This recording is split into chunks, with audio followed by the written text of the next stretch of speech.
Nu labi, tad labvakar visiem. Prieks, ka jūs esat atnākuši un atsaukušies uz šo te uzaicinājumu. Un tas bija tas iemesls, kāpēc mēs tiekamies šeit, ir tā bilde. Jā. Jūs zinat, kas tas ir par cilvēku. Turpat bez īpašiem komentāriem. Un tad es nezinu, Annapurna, kā tev bija ar to bildi? Tev viņa vecajā vietā nebija. Nē, vispār to bildi Šēli ieraudzīja kaut kādā depiņā, man liekas, un paķēra, jo viņai likās, ka viņa būs tikai 3 reizes mazāk, un izrādījās viņa ir milzīga, un tad mēs viņu piekārām, un tajā mirklī viņa man atdzīvojās. Jā, nu re, tā kā viss notiek, ja? un tieši dēļ šīs bildes mēs ar Annapurnu sazinājāmies un par to, ka varētu kaut ko šeit, kaut ko tam līdzīgu uzrīkot, vienkārši kā stāstu par to, kā man gāja Taizemē ar mūkiem un ar budistiem un visu pārējo. Un bērnībā, tad, kad kāds no pieaugušajiem atbrauc no kāda ceļojuma, tad viņi rīkoja bilžu vakars, diapozitīvu vakars. Kurš atcerās kaut ko tam līdzīgu? Tā pieauc. Šis būs diapozitīvu vakars. Vienīgais, tehnoloģijas bišķiņ citas, jā, bet tas būs apmēram diapozitīvu vakars. Pirms es sāku ar tām bildēm. Bildes īsos vārdos ir tā, ka tās bildes bija, mums telefoni bija noņemti nost, un pārsvarā visas tās bildes neesmu es bildējis, bet mums bija štata fotogrāfs, kurš fotografēja, profesionāls. Un viņi profesionāli bildēja, bet visas tās bildes, diemžēl, mums vēl nav atsūtītas. Man ir tikai neliela porcija. Mums bija svētceļojums, no tā mūsu bildes nav atnākušas, mums bija dažādas aktivitātes, no tām bildes arī nav. Viņi uzņēma video, mūs parādīja un teica, bet tās bildes nav. Tā kā šitien ir tāda neliela izlasīta no tā bilžu vakara. No tām bildēm, kas šajā bilžu vakarā, tās bildes, kuras man ir. Un tad tas, ko es jums tā domāju, ko es varētu pastāstīt, ir apmēram par to, kāpēc es vispār kaut kur braucu, un tad kas mums tur notika. Ja?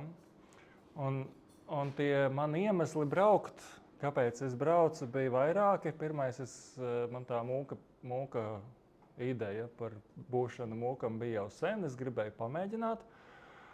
Es labprātāk būtu braucis uz Indiju kaut kur pie hinduistiem, bet viņiem nebija tā, ka es ļoti cītīgi meklēju, bet cik es zinu, viņiem nav tāds servis kā mūks uz īsu laiku. Taizemē tas ir, budistiem tas ir. Budistiem ir Taizemes, tas ir teravādas budistiem, ir tāda tradīcija, ka cilvēki ordinējas uz īsu laiku.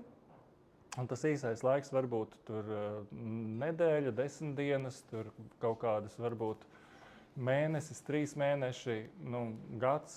Tā kā cilvēki, vīriešu kārtas, es par to pēc brīža pastāstīšu, vīriešu kārtas cilvēki, viņi ordinējas kā mūki, tad viņi ir kāda mūka kādu laiku, un pēc tam viņi vairs nav mūki. Savulaik es lasīju par Taizemes karali. Tā kā Taizemē budisms ir oficiālā reliģija, tad Taizemes karalis arī ir bijis budists, bet viņš ir bijis budists 1 dienu. Jā, budistu mūks. Bet viņš ir bijis budistu mūks. Jā, tā kā tur, viņam ir mūka vārds un viņam ir visas lietas. Bet tad viņi no rīta ordinē un vakarā atordinē. Jā, bet viņš ir bijis. Jā, tā kā, jā, tas vienkārši tā notiek. Jā, tā kā, principā tas ir iespējams. Šī te ordinācija un visa tā iecelšana mūka kārtā ir dažādos klosteros, ir dažādi noteikumi un dažādas tradīcijas. Un tā kā Taizemē viss pārsvarā notiek taju valodā, tad ir tikai daži klosteri, kuros ņemās ar ārzemniekiem. Ir mums viens Latvijā šobrīd, cik es zinu, ir 3 bijušie Taizemes budistu mūki. Igors, Guntis un tagad es. Varbūt ir kāds vairāk, bet es to nezinu. Un Guntis bija 3 mēnešus, Igors bija ilgāku laiku, bet tā.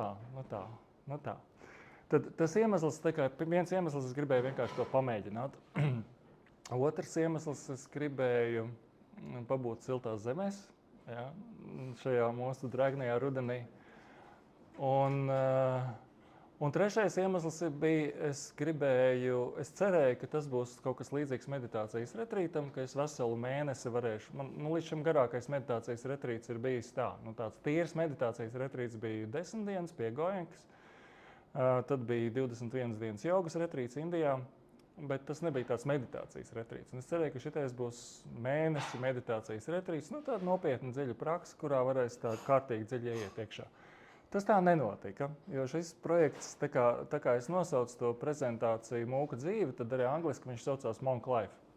Tas nav meditācijas retrīts, tā ir veselu mēnesi pieredzēt Mūka dzīvi. Un mūkiem ir dažādas aktivitātes, viņi ir tā ikdienas dzīve, un tad viņiem ir meditācijas retrīti, kad arī mūki vienkārši no saviem klosteriem brauc uz meditācijas retrītiem. Tad šitais nebija meditācijas retrīts, uz ko es biju cerējis. Ja? Tāda viena neliela vilšanās un gaidas bija. Tātad, šis projekts, kur es biju, mēs esam trešdaļa no mūsu grupiņas, kas mēs satikāmies lidostā. Mums bija tikšanās Čengmajas lidostā. Tie, kas ir bijuši Taizemē, jūs apmēram zinat, Taizeme ir diezgan gara zeme. Tas ir viņai Bankoka ir salīdzinoši pa vidu. Tad ir augšā ziemeļi un lejā ir dienvidi, un lejā tur ir tās visas salas, Puketa un Kopangana un Koh Samui un visas tās izklaides vietas. Tad pa vidu ir Bankoka un augšā ir Taizemes ziemeļi. Un tajā ziemeļos tur ir viena no slavenākajām pilsētām, tas saucās Čengmai. Kas tur ir bijis no tiem vienīgā? Lieliska pilsēta. Ziemeļnieki atšķirās no dienvidniekiem. Tur ir cits ēdiens, tur ir nedaudz cits ēdiens, nedaudz cita atmosfēra. Tur ir daudz maigāk, mierīgāk, vēl laipnāk, salīdzinot ar to, kā jau viņi vispār ir ļoti laipni. Un tad mēs bijām no šiem ziemeļiem vēl uz augšu, vēl pusotras stundas braucienā. Tas mūsu klosters atradās kalnos, džungļos, mežā. Un mums bija tikšanās 30. oktobrī lidostā, un te mēs lidostā visi tur satikāmies, un cilvēki, šis vīriņš ir no Amerikas, Kamerons ir no Austrālijas, Tots ir no Taizemes, Anons ir no Norvēģijas, Amans ir no Marokas, Čārls ir viņš ir no Amerikas, bet viņš Amerikā dzīvo dažus gadus, viņš ir no Alžīras. Un šis puisis bija vienkārši atbraucis mūs sagaidīt, viņš bija bijis kaut kādā iepriekšējā, es nezinu viņu vārdu, bet viņš uztaisīja to bildīt. Bet viņš ir bijis iepriekšējā grupiņā, arī amerikānis, Nansis no Latvijas. Ja? Tā kā tur bija reāli, mēs grupā bijām 21 vīrietis, 21 čalis. Ja? Visādos vecumos, es biju 7. vecākais, šis bija 2. vecākais. Ja? Jaunākais, te nav jaunākajiem, bija 21 gads, vecākajiem bija 68, kaut kas tam līdzīgs. Ja? Tā kā es biju 7. vecākais ar savu 70. gadā dzimušais. Un šis projekts ir vienkārši, lai ārzemniekiem dotu iespēju iepazīties ar budistu mūkiem, ar budistu mūku dzīvesveidu, ar budismu, tieši tāpēc viņš saucās Monk Life, tas projekts Monk Life. Tieši tāda doma bija, vienkārši tur var aizbraukt un mēnesīti padzīvot un iepazīt visu šo te budistu mūku padarīšanu. Internetā, ja jūs gribat skatīties, viņš saucās iMonastery. I-burtiņš monasterī, imonasterī.com. Ja? Uzreiz es varu pateikt, mīļās dāmas, ir tāda lieta, ka šis ir čaļu pasākums, jo, diemžēl, Taizemē budistu mūķeņu līnija ir beigusies, viņi ir izmirusi, jo vīriešu mūki nevar ordinēt sievietes mūķenes. Un savulaik viņas bija, un Buda ir uzrakstījis noteikumus, kā mūķenēm jāuzvedās. Tas ir budismā, ir noteikumi. Ir mūkiem un ir mūķenēm. Un daudz no tiem noteikumiem, kas attiecas uz mūkiem, viņi ir aprakstīti, kā veidot attiecības ar mūķenēm. Ko tur pārsvarā to nedrīkst darīt un šito nedrīkst darīt. Piemēram, viens no noteikumiem ir, ar mūķeni nedrīkst braukt kopā pa laivā pāri upei, pa straumu uz leju vai pa straumu uz augšu, bet šķērsām drīkst, jā. Tas ir viens no noteikumiem. Tāpēc, ka kādreiz tilti nebija, jo tie vienkārši jātiek pāri, bet tad braukt pa straumu uz leju vai pa straumu uz augšu ir ceļošana. Ja? Tas tā kā ir bišķiņ citādāk. Un mēs bijām 20. grupa, un viņi strādā viņiem gadā ir apmēram 4-5 grupas, ja? Un mēs esam batch number 20, 20. grupa, visa angļu valodā notika, un mēs bijām 21 cilvēks. Ir lielākas grupas, bijuši 26 ir lielākā, bija mazas grupiņas pa 6, ja, tur tā kā, un tas notiek kaut kādus 4 gadus jau. Tā kā šis projekts salīdzinoši jauns, un visas tās iekārtojums, tur katru gadu kaut kas tiek uzbūvēts jauns un pietaisīts klāt, un mēs bijām pirmie, kas izmantoja viņu kapelu, viņi vēl nav pabeigti, bet tur jūs redzēsiet dažas bildītes. Tas bija ārpusītē. Šis klosteris atrodas dziļi mežā. Viņam ir, es saku, līdz Čengmajai ir 1,5 stunda ar mašīnu, un tur ir riktīgi vietējie ciemi, vietējie mazie kalniņi, maziņš, tie, kas bijuši Taizemē, zina, viņiem ceļi nav asfaltēti, bet betonēti, ja, tur no betona uzliec celiņš, un tā tas viss tur bija. Tad, kad mēs aizbraucām uz turieni, tad kā notika tā dzīvošana? Tas ir mežā, džungļos. Tas mežs izskatījās, te jūs varēsiet apmēram nojaust. Mēs dzīvojām teltīs. Šī ir viena no teltīm, tikpat labi tā varētu būt manējā, vai manējā bija blakus. Viņas tādā nelielā slīpumiņā, tādas platformas ar jumtiņu, un zem jumtiņa telts vienvietīgi, un tur mēs katram bija sava telts, mēs tur visi 21 tā arī gulējām. Pie telts te pie stāba ir elektrība. Te augšā ir lampiņa, var ieslēgt. Ja? To lampiņu reizēm vajadzēja ieslēgt, jo, ja viņu neieslēdz, tad tur atlido sikspārņi, un viņi visu, es atvainojos, pietaisa, ja, pa nakti. Tāpēc vajag to gaismu reizēm turēt, lai viņi šeit vairs nelido. Ja? Tad viņi lido kaut kur citur. Un, jūs redzat, tā arī bija. Tā arī mēs dzīvojam. Skolotājiem ir mazliet labākas teltis. Viņas izskatās šitā te, ja? Bet viņi tur dzīvo visu laiku. Ja? Mūra mājas nevienam nav. Tās dažas mūra mājas, vienā ir administrācija, vienā ir tā kapela un vienā ir virtuve. Un pārējais viss ir apmēram šitādas teltis. Mūra mājas ir toaletes. Toaletes bija greznas un jaukas. 3 izlietnes vienā pusē, 3 spoguļi. Tas ir priekšrietumniekiem, jo tāju programmās spoguļu nav. Otrā pusē tāpatās 3 izlietnes, kopā 6 toaletes. Kāpēc es to visu zinu? Jo man to visu nācās mazgāt. 2 šitādas toaletes augšējā, apakšējā, bišķiņa slīpumiņā bija un vienkārši, lai sadalītu, kur ir augšējā, kur apakšējā, un tad mēs tur, tas 21 tā arī bijām skaisti sadalīti. Meditācijas zāle izskatījās šādi, arī uz stabiem viss uztaisīts. Ir koka grīda, auduma jumts, auduma sienas. Ja, tā kā, tur ēdama zālē bija tikai jumts un sienām vispār pat nebija nekas. Vienkārši tur bija tāds tie garie, kā viņi sauc šitie te? Pažobeles, ja? Tās tādas garas uz sāniem, un tur vienkārši caurums. Tāpēc, ka tur ir silts, it kā. Ja? It kā tā vajadzēja būt siltumam. Tas ir lielais gongs, tas ir tas, kurš mūs modināja. Viņš ir 1,5 metra diametrā, un tad, kad iebliež, tad viss klosters skan. Un tad kā tad bija ar tiem gongiem un visu pārējo? Šeit ir mūsu dienas kārtība. Tātad 4:30 mums bija rīta gongs. Līdz 5 vajadzēja izkasīties, izlīst no telts, ātri aiziet tur uz tualeti, ja vajag, saģērbties, un tad 5 bija rīta sesija.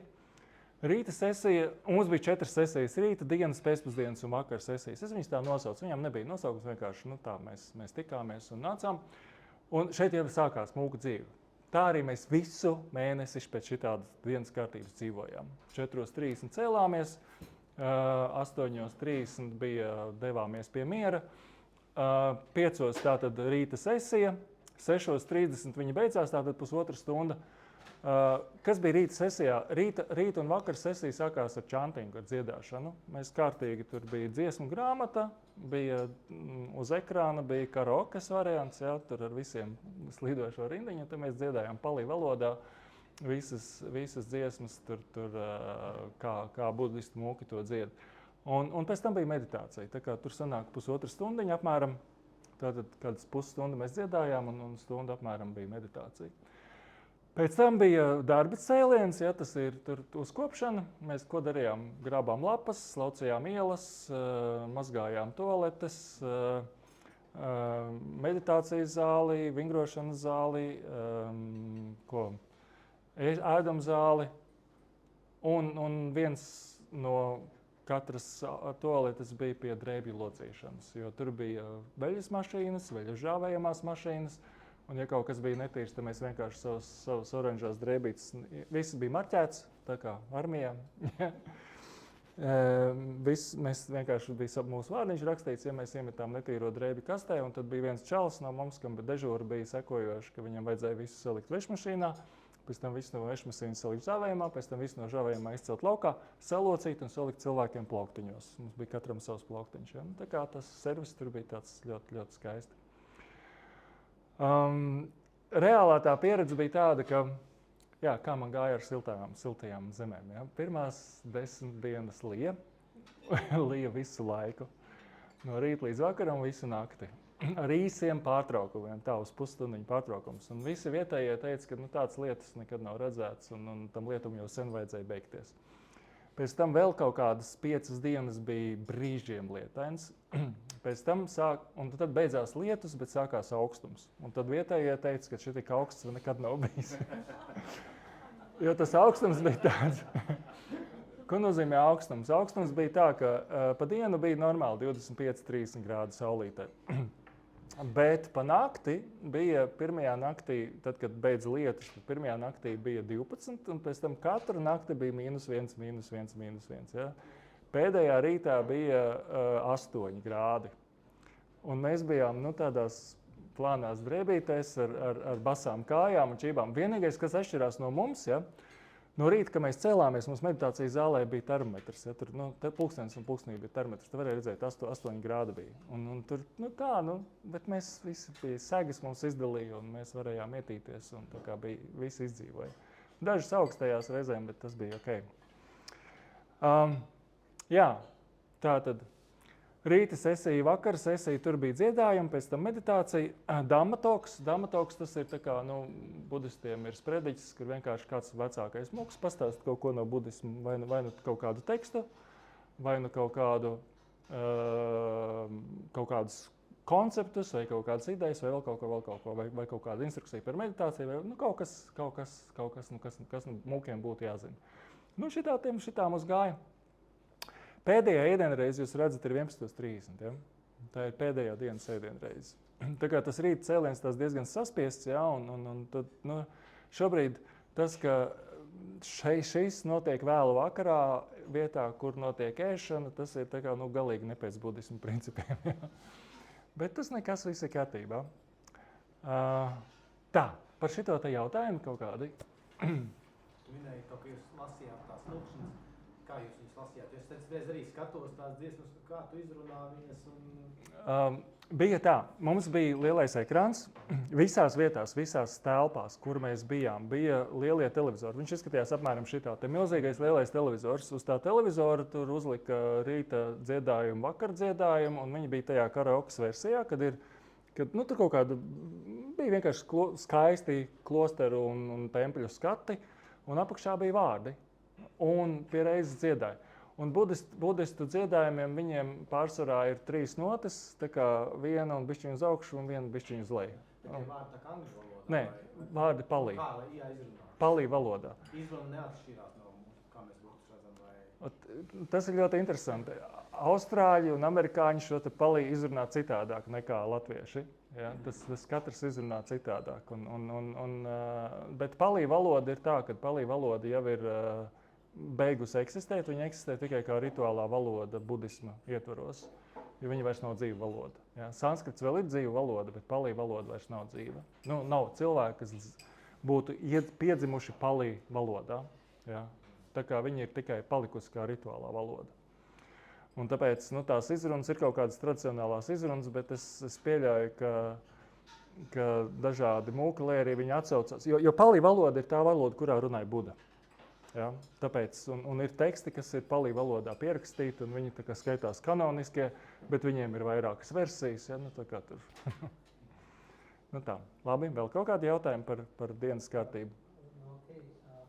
Tās meditācijas bija kaut kāda instrukcija vai Protams, jā, meditācijām bija instrukcijas, jā, un meditācijām bija savas instrukcijas. Viņas no vienas puses nebija nekas radikāli vai īpaši jauns, no otras puses bija detaļas un nianses, kuras man bija vērtīgi uzzināt. Bet ir tā, izdaram.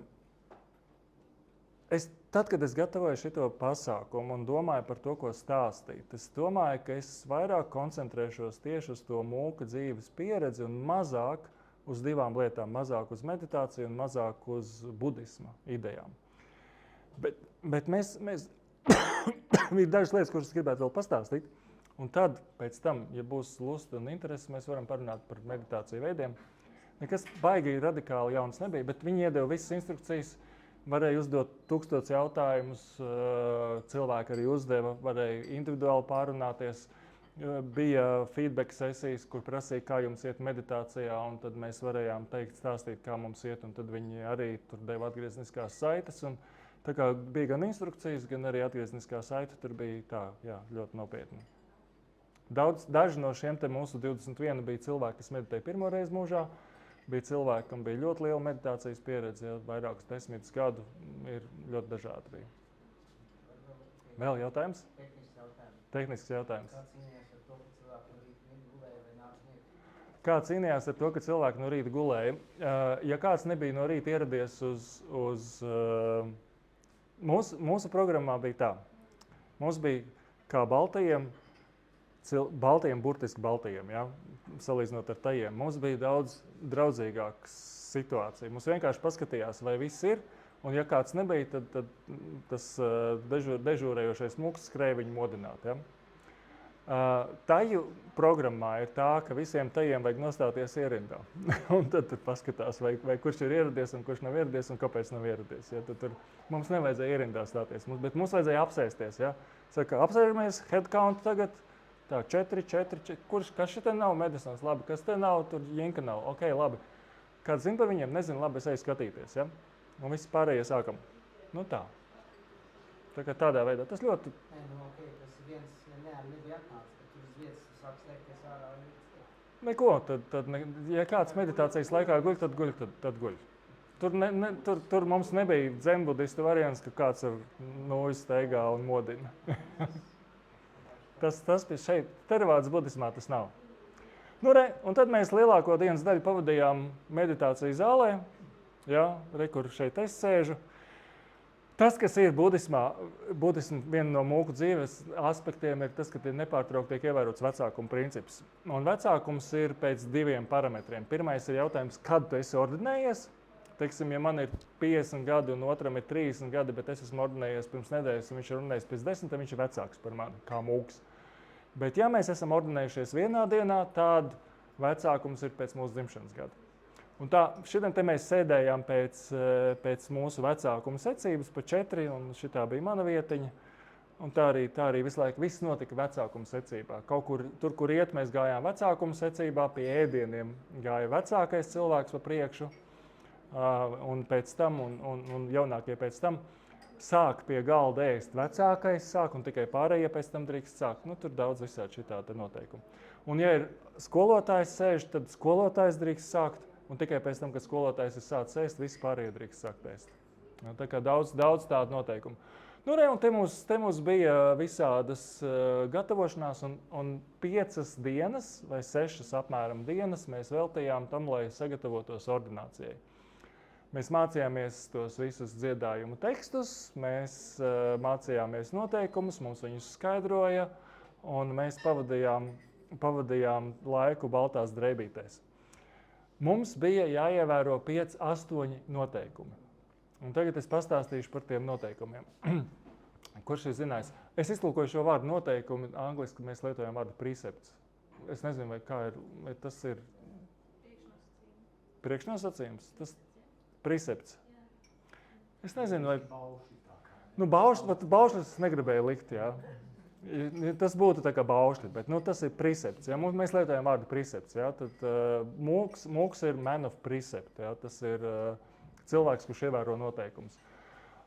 Bet normāli visā sabiedrībā visi tāji it kā ievēro 5 noteikumus. Un, kas ir šie, un tad cilvēks, kas ir bišķiņ tuvāks budismam, viņš ievēro 8 noteikumus. Tas ir 5 plus 3. Un šie 5 noteikumi ir sekojoši. Es apņemos ievērot mācību noteikumu atturēties no 1. dzīvības atņemšanas, 2. ņemt to, kas nav dots, citiem vārdiem tā ir zakšana, ja? 3. nekārtībām seksuālajā dzīvē, tas ir laulības pārkāpšana. Ja? Tas ir mans tulkojums. Ja? Angliski sexual misconduct. Ja? Man liekas, labi iztulkoju, vai ne? No nepatiesas runāšanas, tas ir no melošanas, ja? Un no apreibinošu vielu lietošanas. Tie ir 5 noteikumi, kurus ievēro jebkurš cilvēks, kurš uzskata sevi par budismā, tā kā laju budists. Ja? Tas ir robežu 5. apreibinošu vielu lietošanas, alkohola, cigaretes laikam ir ok. Kas? Nē, kafija, tēja, nē. Visas tās, jā. Kāpēc tēja, kafija neskaitās? Un tur jautājums ir. Droši vien, ka nē. Drīzāk, ka nē. Par sēnēm, bet alkohols noteikti, narkotikas vienkārši noteikti. Ja? Kāpēc apreibinošu vielu lietošanas? Tāpēc, ka tad, kad mēs lietojam apreibinošās vielas, palielinās varbūtība, ka mēs pārkāpsim kādu no šitiem. Ļoti loģiski, vai ne? Vai ne? Tas ir. Un tad, kas? Viņi var ņemt arī citur. Un kas ir interesanti, ja, piemēram, ir tas, ka, kas ir bijuši Taizemē lejā, tur ir tās salas, un tā sala Kopangan, viņi ir slavena ar to, ka tur ir tas full moon party, ja, un tad tur var vienā stundas vai 10 minūšu laikā pārkāpt pilnīgi visas baušļus, ja. Tāpēc, ka tur notiek tur alkohols un ballīte un viss kaut kas, ja. Un tas arī Taizemē arī notiek. Pēc tam nākošais līmenis ir bišķiņ augstāks. Ja? 8 noteikumi. 8 šodien te pievērsiet uzmanību nekārtībām seksa dzīvē. Seks nav aizliegts, ja? Bet tas ir ar savu partneri, ar vienu partneri vienā laikā. Ja? Tā. 8 noteikumi ir jau stingrāk. 8 noteikumi, tas ir, es atsakos vispār no seksuālām darbībām. Tas ir jau celibāts. Ja? Pēc tam no ēšanas nepiemērotā laikā, ko nozīmē ēšana nepiemērotā laikā, tas ir pēc 12, pēc pusdienu laika. Kas ir bijis, vai kāds ir bijis goenkas 10 dienu meditācijā? Nav neviens. Ir tā vipasānas meditācija, viena no populārākajām pasaulē, kur 10 dienu budistu meditācija, viņi saucās vipasānas meditācija, pēc kā goenka viņu māca. Un tad tur arī ir tā, kad ir rītēdienu reize un otra ir pusdienās. Ja? Un pēcpusdienā drīkst, tur ir tēja un cepumi. Ja? Bet tas ir tikai jaunajiem, tiem, kas pirmoreiz. Vecie mūki vairs nedrīkst pat tēju un cepums. Tikai tēja. Tad ēšana nepiemērotā laikā, dejošana, dziedāšana, izklaide un rotāšanās. Interesanti, mūķenēm šie noteikumi ir izdalīti divās daļās. Ja? Viņām ir 9. Viņām viens ir dejošana, dziedāšana, un otrs ir pucēšanās un rotāšanās. Ja? Tas ir tās 2 lietas ir aizliegtas. Un augsta vai grezna gulta un krēsls. Ja, tas ir, es atsakos gulēt augstā gultā, tas ir jāguļ uz zemes vai greznā gultā. Ja, vai augstā krēslā vai greznā, jā. Tas ir pavisam uz zemes? Nē, mums bija normāls madracis, tāds, mums bija turistu paklājiņš, tas liels turistu paklājs, tāds kaut kāds, kārtīgi, 1,20 m plats, ja. Un pildā augumā un tāds kārtīgais biezais madracis. Bija ļoti komfortabli. Bet uz zemes. Zemes nav labāk. Tas ir citur. Tad tu esi īsts mums. Jā, tas ir citur. Jā, lūdzu. Kur ir starpības starp, kā lai saka, mūku dziedāšanu un Nē, tā ir izklaide. Tā ir mūki nedzied. Viņi, angliskais vārds ir chanting. Tā nav dziedāšana. Ja, tā ir Tā būtiskā atšķirība ir tas, ka tie ir svētie teksti, kaut kādas mantras, kaut kādi sutas, ja, kaut kas, kas tiek skandēts. Latviski reizēm tiek vārds skandēt, nevis dziedāt. Latviešu valodā, diemžēl, nav divu vārdu. Mēs lietojam vārdu dziedāt, bet, teiksim, vai om tiek dziedāts. Nē, tā nav skaitīšana, viņi tomēr tādā dziedošā, jā, tā kā angliski ir chanting, jā, bet čantēšana, jā, tā reizēm. Jā, reizēm saka skandēšana. Nu, un tad mums tā gatavošanās notika, mums no sākuma bija pirmajā dienā visi sēdēja uz krēsliem, pēc tam mūs pārcēla uz zemes, uz paklājiņiem.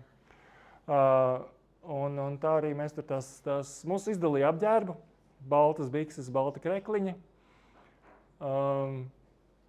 Nu jā, šitā tā meditācijas zāle izskatījās. Tā arī mēs bijām. Tad vēl bija siltskadlī lietas, ja? Pēc tam bija augsti. Tā, jautājumi? Ok, labi. Tādi. Pirmā nopietnā ceremonija bija matu skošanas ceremonija. Mums bija 2 ceremonijas. Vienā dienā bija matu skošana, nākošajā dienā bija ordinēšana. Un savā ziņā tā matu skošanas ceremonija viņa bija pat aizkustinošāka un tāda nu, kaut kādā ziņā iespējīgāka nekā tā ordinācija. Matu skošanas ceremonija, viņā tur ir ļoti daudz visādas sadaļas, un viens no feedbackiem, ko mēs devām atpakaļ šiem te organizatoriem, bija tas, ka bija slikti, ka mums viņi nepastāstīja visas nianses un detaļas, jo izrādās, ka tas ir kaut kāds, teiksim, tā ordinēšana daudziem, tāju kultūrā tas ir pat nozīmīgāks notikums nekā kāzas. Jā. Tas ir pēc tāda svara. Ja? Tā kā tas ir kaut kas tāds ļoti, ļoti liels, ļoti svarīgs. Tad kā izskatījās matu skošanas ceremonija? Viss sākās ar to, ka man nav visas bildes, man ir tikai tās, kas man tika atsūtītas, ja, kas tika ieliktas mūsu kopējā folderī. Tur vēl bija daudz procedūras, kuras nav uzņemtas. Reku, te mēs no sākuma visi, jūs redzat, visi mūki ir sapucējušies, mēs visi esam sapucējušies, mums izdalīja tādus zilus svārciņus, ja, un tad mēs jau sākām mācīties staigāt ar tiem, ne ar biksēm. Bet šeit vēl viss ir mataini. Viena lieta, kas ir tajiem ļoti interesanti, ir tas, ka viņi ļoti nopietni izturās pret fotografēšanu. Jūs redzat, kā visi sēž. Absolūti kārtīgi. Respektīvi, šajā brīdī stāv fotogrāfs, un viņš saka, tagad tu paej tur, tu pasēdies tur, tu panāc uz priekšu, un visi cītīgi to dara un klausa, un neviens neburkšķi, kad vienreiz šitais beigsies. Ja? Un tur visus sariktē pēc auguma. Jūs varbūt redzat, ka mēs gandrīz vai stāvam pēc auguma, garākie ir uz malām, īsākie ir uz vidu. Un tad mums lika atcerēties tās savas vietas, un nākošā reizē nostāties tāpatās. Un tas viss ir, jūs redzat, neviens nestāv nevienam priekšā, un visi sēž perfekti. Ja? Visi, tā kā jūs redzēsiet vēlāk, tās citas bildes arī viņas visas tā ir noliktas, un tur ir tad, kad bija īpaši liela pasākuma, tad bija fotogrāfs un fotogrāfa asistents, kurš saka, ka šeit ir kamera, lūdzu skatieties uz kameru, un tagad jūs tur stāviet, un jūs gaidiet, un tagad vīrieši, un tagad sievietes, un tagad tas, un tagad tā, un tagad šitā.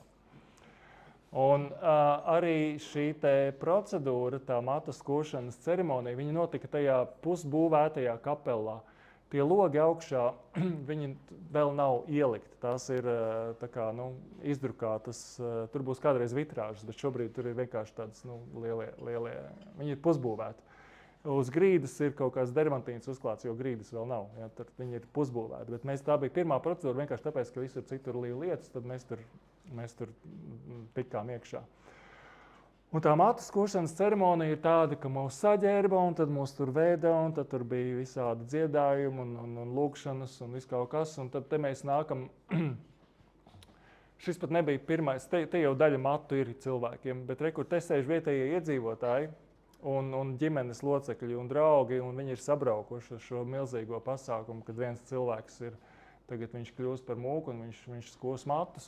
Un tad pirmā lieta, tad, kad mēs tur apsēžamies, tad tur notiek, viņi ir tie, kas no cilvēkiem paņem pa šķipsniņai, nogriež mazās šķipsniņas un mazās tur detaļiņas nost. Un Un pēc tam mēs aizgājām, saslapinājām tos matus kārtīgi ar ziepēm un šampūnu, atnācām atpakaļ, un tad nāca mūki.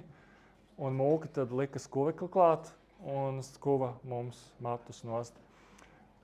Un tas bija tā, un tur mūzika skan, un ne tikai mūzika, tur arī diktors, kurš fonā, meitene, kura fonā angliski un tajiski stāstīja, kas notiek.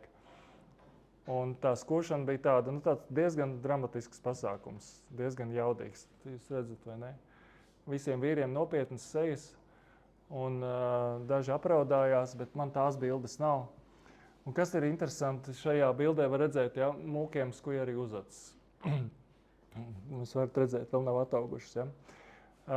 Tā uzacis skušana ir, viņai ir dažādas leģendas, kāpēc cilvēkiem skuja uzacis. Viens stāsts ir par to, ka kādreiz kara laikā ienaidnieki, paldies tev, ienaidnieki saģērbās par mūkiem un noskuva matus, un tad, lai viņus varētu atšķirt, kur ir spiegi un kur ir īstie mūki, tad īstie mūki noskuva arī uzacis. Ja? Un tie ienaidnieki tādā veidā viņus var atšķirt. Tā ir viena no leģendām. Cits stāsts ir tāds, ka mūkiem vispār Āzijā mati ir ļoti skaitās statusa simbols un greznuma simbols. Un vienkārši, ja cilvēkam ir lieli mati, jūs zināt, viņiem visiem tumši melni tādi kupli un vareni mati. Un tad vienkārši atteikties no šīm visām āršķībām. Un uzacis arī ir kaut kāds ļoti īpašs. Tur viens no taju ceļiem, viņam 30 gadi, viņam bija ietetovētas permanentās. Tad, kad viņš noskuvās, tad varēja redzēt, ja. Un kāpēc? Tāpēc, ka tas ir tik svarīgi, kad cilvēks ir skaists. Ja? Un tad pat, es nezinu, vai jūs pazīstat kādu vīrieti, kuram ir tetovēts permanentās uzacis Latvijā. Es pazīstu vienu tā zemē. Ja? Tā kā, tas ir tā. Tāpēc, jā, tātad šī te skūšana. Pēc tam mēs nācām atpakaļ. Kur te jau visi ir noskūti, saģērbušies citās drēbēs, un pēc tam notika piedošanas lūkšana. Mēs lūdzām, savā ziņā šī te ordinācija nozīmē, it kā viņa nozīmē to, ka cilvēks, viņš atsakās no savas laicīgās dzīves, atsakās no savu vārdu, no savas ģimenes, no saviem statusiem, no saviem īpašumiem, no visa laicīgi atsakās, un viņš aiziet mūka kārtā. Un te ir tāda viena arī piedošanas lūkšana, un tad ir tie vietējie iedzīvotāji. Vienkāršie ļaudis ir tie, kas dāvina mūkiem mūku drēbes un mūku lūkšanas trauku.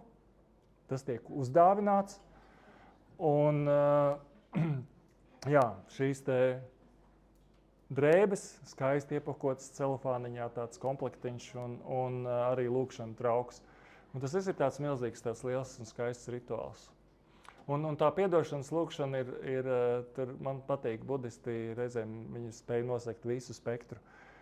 Es apmēram to piedošanas lūkšanas tekstu mēģināšu atcerēties. Viņš bija tāds, kad es lūdzu piedošanu par visu, ko es apzināti vai neapzināti esmu izdarījis, vārdos, domās vai darbos, ko es esmu pamanījis vai ko es neesmu pamanījis, par ko mēs esam runājuši, par ko mēs neesam runājuši, ko tu esi pamanījis vai ko tu neesi pamanījis šajā dzīvē vai iepriekšējās dzīvēs. Respektīvi, viss ir nosakts. Nekas nav palicis. Par to visu lūdzu piedošanu. Ja? Tā kā, un tad tur, jūs redzat, cilvēki arī apraudājās. Tāpēc, kad te atbrauc tētis, mamma, tur māsa, brālis, ja, radinieki un visi pārējie. Pēc tam bija tāds ļoti skaists, tad tur bija tāda atkal kārtējā fotografēšanās, ja, un šī kundze, viņi jūs redzēsiet vairākās bildēs, viņa ir pati galvenā, jo mūkus un visu mūku padarīšanu uztur cilvēku ziedojumi, un viņa ir galvenā ziedotāja. Viņa ir nomaksājusi tā klostera, un ne tikai to klostera, vēl tur citus klosterus, un viņa ir ļoti turīga, ļoti bagāta cilvēka. Viņš bija ģenerālis un ministrs un uzņēmējs, un viņa ir viņa atraitne, un tagad viņa visu to savu milzīgo bagātību vienkārši ziedo klosteriem. No vienas puses viņa ļoti mīl, no otras puses no viņas ļoti baidās, ja, bet tā kā viņa tur vienkārši nosaka visu, kas kā notiks. Un Un bildēs jūs varat redzēt, vai ne, kur viņi atbilstoši sēž. Ja? Arī šī fotografēšanās, paskatieties, visi cilvēki ir perfekti kārtībā. Ja? Neviens nav ne savā vietiņā. Vai ne? Latvieši kādreiz šitā spēja nostāties, bet pieaugušie, vai ne? Rociņas ir salikts visiem pareizajā vietiņā, ja, pareizajā veidiņā. Visiem cilvēkiem salikts rociņas, visiem mūkiem nav salikts rociņas. Ja? Viss ir tā. Viņi māk šito te. Priekšā arī jūs redzat paklājiņi, tie ir speciāli noklāti uz fotografēšanās brīdi. Ja? Un šitādas bildes bija kaut kādas 7, 8. Tur ar vīriešiem, ar sievietēm, ar visiem, ar tikai mūkiem. Jā, teikt, divas rokas. Viņiem tas svarīgums tomēr ir svarīgs. Viņi no pasaulīgām mantām atsakās, bet no savas kvalitātes status tas ir svarīgs. Jā, tas ir ļoti interesanti. Viņi atsakās no pasaulīgām mantām. Visas bildes ir veidotas tā, ka viņas telpis krāta izceļ centrāli spēlētāji. Jā, tieši tā. Ne tikai tas, viņiem ir ļoti svarīgi, respektīvi visa tāju sabiedrība, un tā skaitā visi budisti un visi mūki, viņi ļoti ņem par pilnu karmas likumu. Un viņi sev krāj labos punktus. Tos labos punktus var sakrāt dažādos veidos, darot labus darbus. Viens no labākajiem darbiem ir dāsnums, dalīšanās, došana, ziedošana. Viens no īpaši labiem darbiem ir došana mūkiem. un, lai arī to veicinātu, kas ir ļoti... Jūs redzat, vai tur augšā šeit, tā ir plēvas, kuras izdur kādas bildes, ja, bet tur būs vitrāžas. Bet tajā vitrāžā apakšā ir tas zilais laukumiņš. Zilajā laukumiņā ir ierakstīts tā cilvēka vārds, kurš ir ziedojis šīs vitrāžas uztaisīšanu. Un, respektīvi, jo tu vairāk ziedo, jo lielākiem burtiem centrālākā vietā tos vārds ir rakstīts. Tā kā no vienas puses, jā, viņi atsakās no tā mantiskā, no otras puses šis te status, es esmu vislielākais ziedotājs, viņš tā kā mūki atbalsta to, ka viņš vislielākajiem burtiem tiek uzrakstīts visredzamākajā vietā.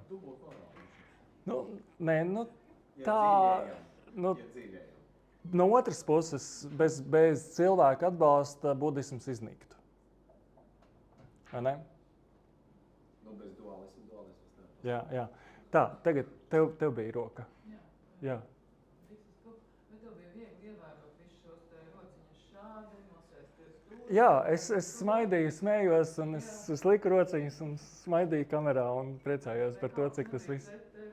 Nē, jo es esmu, tas bija tas pats, kas manā armijas biedrene sēž stūrītī, kur mēs bijām pirms gada, nevis zemesardzē, bet rezervistu mācībās 3 nedēļas. Ja?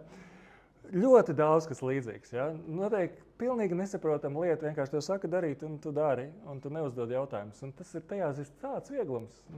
Kas ir tāds, ka es zinu? Ja? Es esmu atbraucis uz mūku pieredzi, visi dara tā, es arī daru tā. Man nav, es neesmu atbraucis te mācīt vai uzstāties vai kaut ko tur ieviest savu kārtību. Es tur dažos jautājumos mēģināju, ja? Tas īsti nestrādāja. Jā, bet tas tā kā es ar šito par laimi, es ar šito sen esmu ticis galā, un tāpēc man gan armijā bija viegli, gan šeit bija viegli. Un es atceros, kā tad, kad es pirmo reizi aizbraucu neviena no pirmajām reizēm, kad es biju meditācijas retrītā, toreiz man bija tāda kaut kāda apsvēruma, veselības apsvēruma dēļ, es biju salasījies kaut kur, ka vakarā jādzer silts pieniņš. Ja?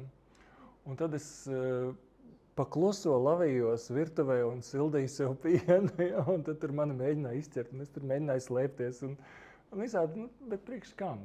Vieglāk ir vienkārši ievērot tos noteikumus, un tad ir... Vieglāk tā kā nedzer pienu? Jā. Tu pieņem to tikai, Jā. Izskaut to. Jā, es to pienu dzeršu tad, kad es būšu savās mājās. Jā. Bet ja es esmu tur, tad es daru tā, kā tur ir jādara, tā kā tur ir pieņemts, jā. Un tad man ir viegli, jo es varu darīt visādi. Tā, tu cel roku. Jā, es sapratu, ka tas ir vīriešu klosters vai vīrieši, un man jautājums, kas tās par sievietēm? Tie ir iedzīvotāji, tie ir tie, kas atbalsta. Tie, kas nāca tur ziedot. Tie ir, jā, tie, kas nāk ziedot, tie, kas nāk palīdzēt, virtuvē strādāja sievietes, ja, tur tā. Bet visi mūki ir tikai vīrieši. Mūķens, ir budistu mūķens, bet citās valstīs, ja viņas nav, Taizemē vairs nav, bet tur Birmā un Laosā un Kambodžā tur kaut kas vēl ir. Tur atnāk, teiksim, uz kaut kādu no rīta vai kaut kādā laikā tur, nezinu, gatavojas tīri, vai viņas nedzīvo tur? Nē, nedzīvo uz vietas. Jā, sievietes tur uz vietas nedzīvo. Tā, vēl, jā, tev roka. Es gribēju precizēt, sanāk, jūs tur ejat iekšā vispār, kas mantām, jūs pilnībā atkarīgi no ziedojuma? Jā, principā tā ideja tāda, mūks ir pilnībā totāli atkarīgs no cilvēku ziedojumiem. Un tāpēc es uz priekšu stāstīšu par tiem noteikumiem, tāpēc ir tik ļoti, ļoti svarīgi ievērot noteikumus, lai mūks būtu kārtīgs mūks, jo ja mūks nav kārtīgs mūks, cilvēki uz viņu šību skatīsies un cilvēki viņam neziedos. Un līdz ar to budisms izniks. Ja? Tāpēc ļoti skatās pie tā, lai mūki ievērotu visus noteikumus un perfekti ievērotu. Ja, bet jā, mūki ir atkarīgi no ziedojumiem.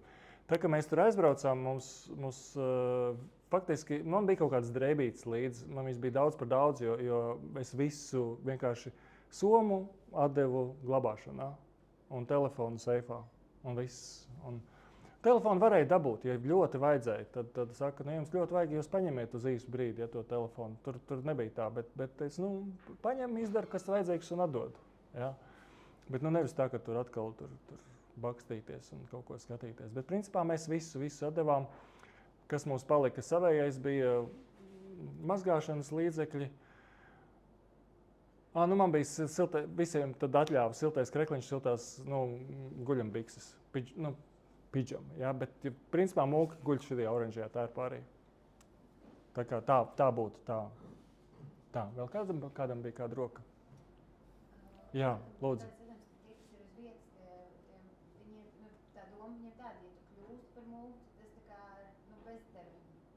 Nē, tas ir, kā viņi paši saka, day by day. Ir respektīvi, ja es gribu nokāpt sievu, es izstājos no mūkārtas. Mūkiem sievas nav. Nē, bet tad es izkāpu no mūkārtas, nokrāpu un ieliku mūku. Izkāpu. Teorētiski tā var izdarīt, jā, bet cik reizes nav ierobežojums. Ja tu neesi, cik reizes var kļūt par mūku, nav ierobežojums. Ja tu neesi pārkāpis noteikumus, tad tevi atkal ņem atpakaļ.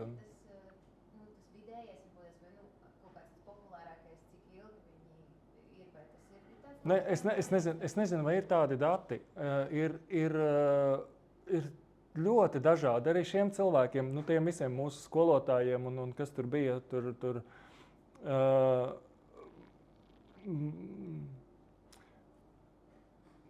Monks Pop ir 6 gadus, Monks Vuds ir kaut kādus 8.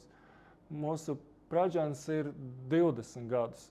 Tas garais, nevis ar tumšajām brillēm, bet blakus, viņš ir 10 reizes bijis ordinēts uz vasaru, uz 3 mēnešiem, pēc tam atgriezies dzīvē, atkal un šitā 10 reizes, un pēc 10. reizes viņš, un tas bija pirms 20 gadiem, tad viņš ordinējās tagad viņš 20 gadus ir mūks.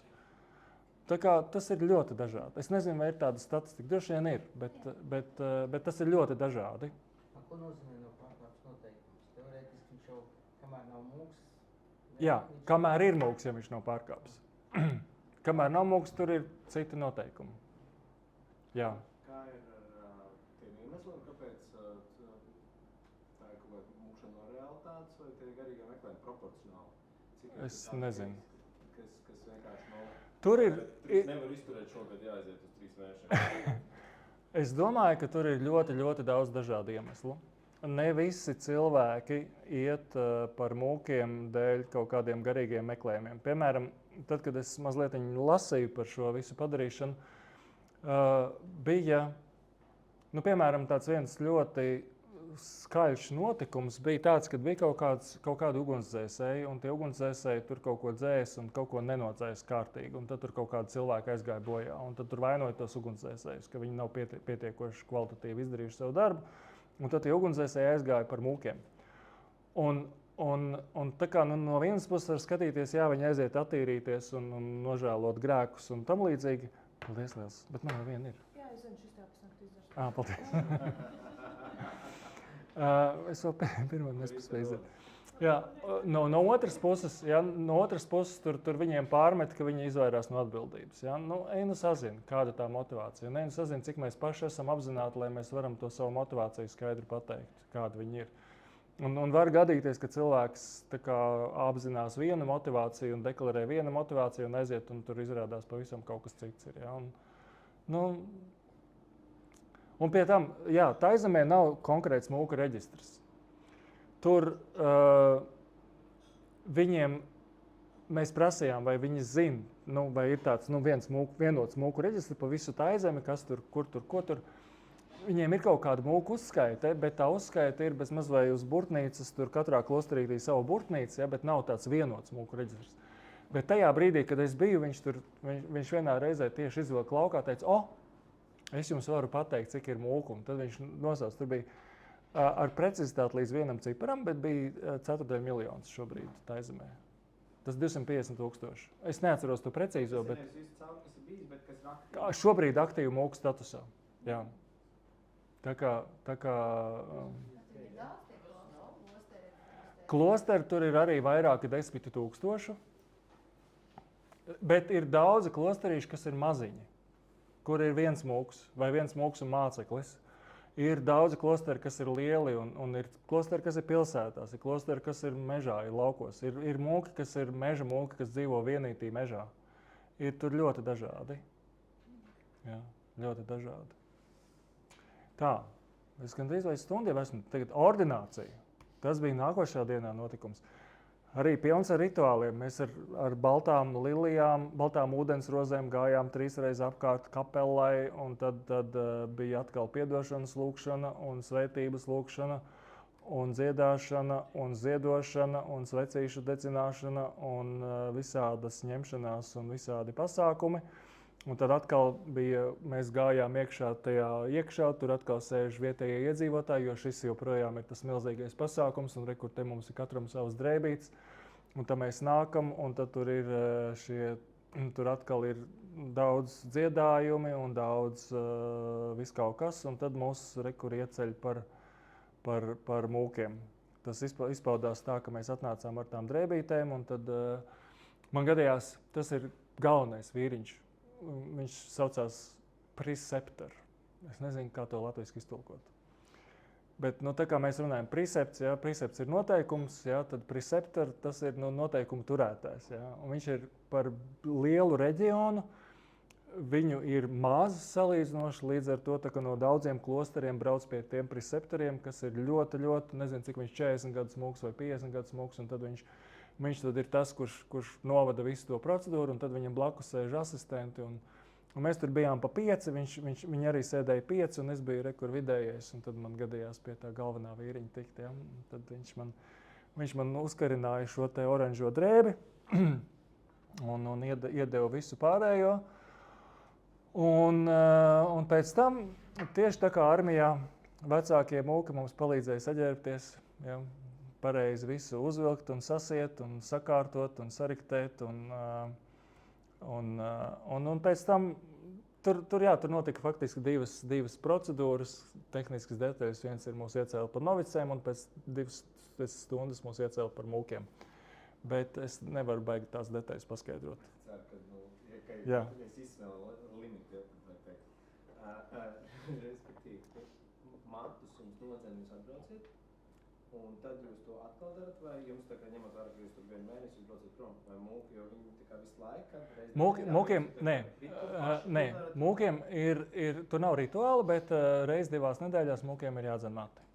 Tas ir noteikums. Bet līdz tām 2 nedēļām tad es ataugu? Jā, līdz 2 nedēļām ataug šitāds te, vai kā kuram, dažiem ātrāk, dažiem lēnāk, bet uz šito pasākumu visi vecie mūki bija noskuvuši. Kaut arī viņiem varbūt nebija tas 2 nedēļu termiņš vēl pienācis, bet tur neviens nenāca. Visi bija gludi skūtām. Visi vecie, kas skuva mūs, visiem bija gludi skūtas galvas. Paši. Kā grib. tur nav vairs rituāla. Tas ir vienkārši... Modernismu tehnoloģijas viņi atzīst. Jā, tur nav nekādas problēmas. Tur ar putām, ar žileti, ar mašīnītēm, kā kurš. Jā.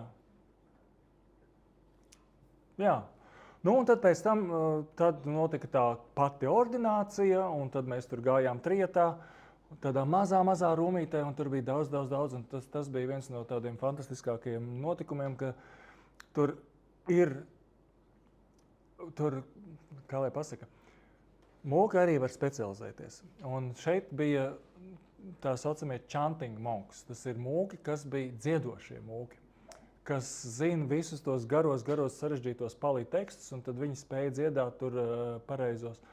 Un tad tur notika tāds milzīgs dialogs palī valodā, kur tur mums uzdeva visādus jautājumus, un mums nācās atbildēt, un viens no smieklīgākajiem jautājumiem, es atvainojos, smieklīgākajiem, amizantākajiem jautājumiem bija tāds, manu mosi, tas ir jautājums, vai tu esi cilvēks. Jo izrādās Budas laikā bija viens kaut kāds no dīvainiem radījumiem, tāds viņiem Taizemē jūs esat redzējuši, tur ir tāda čūska. Viņai ir kaut kāds vārds, šobrīd neatceros. Bet viņa ir tā kā, viņa nav čūska, bet viņš ir kaut kāds, tā kā ūdens, kaut kāds drakons, čūska, kaut kas pa vidu. Viņam ir kaut kāds vīriešu dzimtes vārds, un viņš arī gribēja ordinēties. Un viņš pieņēma cilvēka formu un gāja pie Budas ordinēties, un Buda paprasīja, bet vai tu esi cilvēks? Un Budam nevar melot, un viņš pateica nē, un tad Buda teica, sorry, es tev nevaru ordinēt kā mūku. Tā kā tas kopš tiem laikiem ir jautājums, vai tu esi cilvēks, un tad, ja tu atbildi jā, tad tu vari iet un tā tālāk. Vai tu esi vesels, vai tu esi noskuvis tur matus un visu pārējo, un tad, tur tā diezgan interesanta procedūriņa ir. Nu jā, un tad mūs ordinēja, un pēc tam sākās ziedošana, jo, kas sanāk ļoti interesanti, tajā brīdī, kad mēs esam svaigi ordinēti, mēs vēl neesam paspējuši pārkāpt nevienu noteikumu. Un tāpēc mums ziedot ir īpaši daudz karmas punktiņus var dabūt. jo mēs vēl neesam nekur nebijuši, nerunājuši, nekādu satikuši, ne kaut ko darījuši. Mēs esam absolūti tīri mūki, šķīsti mūki, ja? Un tāpēc mums var ziedot īpaši. Un cilvēki tur sēdēja, gaidīja, un tad mēs apsēdāmies pie galda, un mēs pieņēmām viņa ziedojumus. Pa 3 mēs nācām. Un kur cilvēks sēž, un kas ir tas, ko viņi ziedo, tur ūdens pudelīte, un minerāla ūdens, un cepumiņš, un roltona paka, un viss kaut kas tam līdzīgs. Ja? Un, viens no noteikumiem mūkiem ir tas, ka mūks nedrīkst pieskarties sievietei, un jūs redzat tā dzeltenā drāniņa, kas stāv tā ir ziedojuma pieņemšanas drāniņa. Ja vīrietis ziedo, tad es drīkst no vīriešu, mūks drīkst no vīriešu rokām paņemt, tad var nākt iekšā. Tur ir durvis. Ja? No vīriešu rokām var pieņemt, bet no sievietes ir tāda speciāla drāniņa, kas bija komplektā ar mūku drēbēm. Var nākt iekšā, sēsties šeit pie galda un klausīties. Tad to drāniņu uzklāja uz galda, un tad sieviete uzliek savu ziedojumu uz tās drāniņas, un mūks tur to drāniņu, un tad tādā veidā viņš ir pieņēmis, jā, lai nebūtu pieskaršanās sievietei. Tāpēc nebija ar tiem noteikumiem? Tas ir viens no tiem noteikumiem. Nē. Tieši tās tur nav informācija, vai tas ir tur citos noteikumos? Tūliņās mirklīti pagaidi, jā. Šeit arī var redzēt tos ziedojumus, un viena no lietām, jūs paņemiet ķebli, kur te var apsēsties, kur krēsli ir, jaceņus var pakārt tur, un tad var nākt kaut kur tā, lai jūs redzat ekrānu. Te krēsls ir, kur ir krēsls tur. Ar šiem ziedojumiem ir tā, ka, diemžēl, cilvēki labu gribēdami ziedot daudz kārumus un saldumus, un mums bija pilns leduskapis ar visiem jogurtiņiem un visiem saldinātajiem dzērieniem, koliņas un visādi cukurūdeņi un burbuļūdeņi, ļoti daudz. Un diemžēl ir tā, ka budistu mūki, viņi ir ļoti sliktā veselības stāvoklī, jo viņi to visu arī lieto. Jā. Tieši tā. Jā. Da jebkas. Arī nauda aploksnītais. jā, kā kurš tas ir. Tas, nu, bet tu redzi, tur ir, nu, tu vari redzēt bildīties, jā. Šitā bija pirmā reize, kad mēs saņēmām tos ziedojumus, bet pēc būs vēl dažas bildītes par tiem ziedojumiem. Par to es vēl pastāstīšu atsevišķi, jā. Tu tev roku. Tās ēdienreizes, kas bija, tās ir no šiem te produktiem, vai tas ir cits?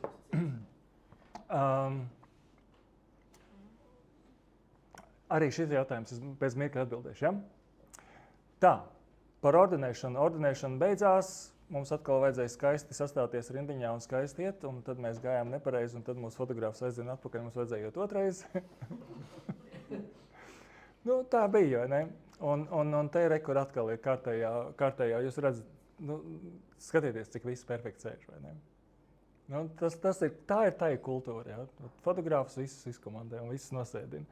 Visiem rociņas ir pareizi, visi mūki tur, jaunie mūki tur savas lūkšanas, tas ziedojuma trauks, vecākie mūki sēž, visi cilvēciņi sēž, visiem pareizajā vietiņā, un protams, galvenā kundze sēž galvenajā vietā, viņai ir ķeblītes uzlikts, ja, un visi tur asistenti visi ir nokārtojuši.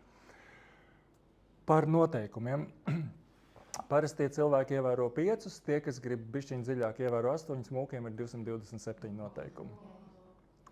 Un tajā brīdī, kad mēs ordinējāmies, tad mēs apņēmāmies ievērot 227 noteikumus, un tad kopš tās ordinācijas dienas līdz mēneša beigām mēs dzīvojam pēc 227 noteikumiem.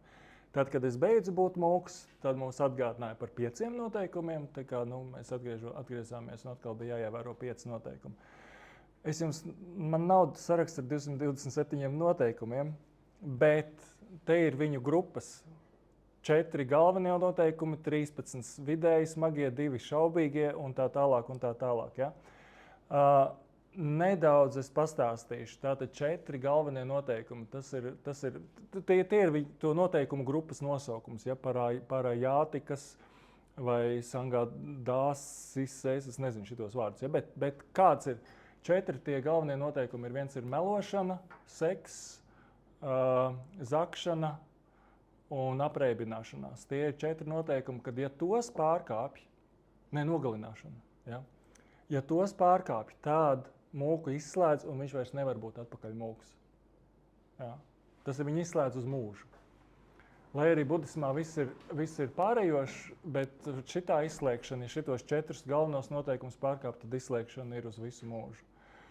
Pēc tam kas ir 13 noteikumi, kuri ir tādi mazliet vieglāki, ne tik smagi, lai izslēdz uzreiz, bet tad ir tā saucamais mūku cietums.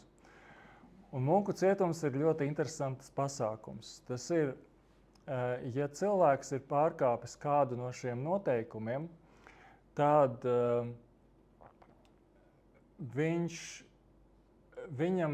viņam tiek, savā ziņā viņš tiek aizsūtīts uz kādu klosteri. Tas tiek organizēts pasākums. Tas nav cietums kā ar noslēgtām telpām, bet tā ir tāda nosacīta telpa, piemēram, ēdamzāle vai teritorijas starp ēdamzāli un guļam vietu. Tas rajons. Un tad viņam ir jāuzkavējās tur. Viņš tiek atbrīvots no visiem pienākumiem. Viņam vienīgais pienākums ir būt tur, sēdēt un pārdomāt, ko viņš ir izdarījis nepareizi. Ja? Un parasti tas ir laikā ierobežots, teiksim, pa dienu viņam tas jādara, vakarā tad viņš var iet gulēt, ja? Un atkal pa dienu viņam tas ir jādara. Tad viņš atkal no rīta aiziet paēst. Un tas ir kādu laiku, un tad, lai to mūku atjaunot no šī cietuma atpakaļ, ir vajadzīgi 20 mūku kopienas savākties. Un tad tie 20 mūki, viņi tad pēc tam nolemj, ka šis ir izpircis savus grēkus un viņš ir tiesīgs atgriezties.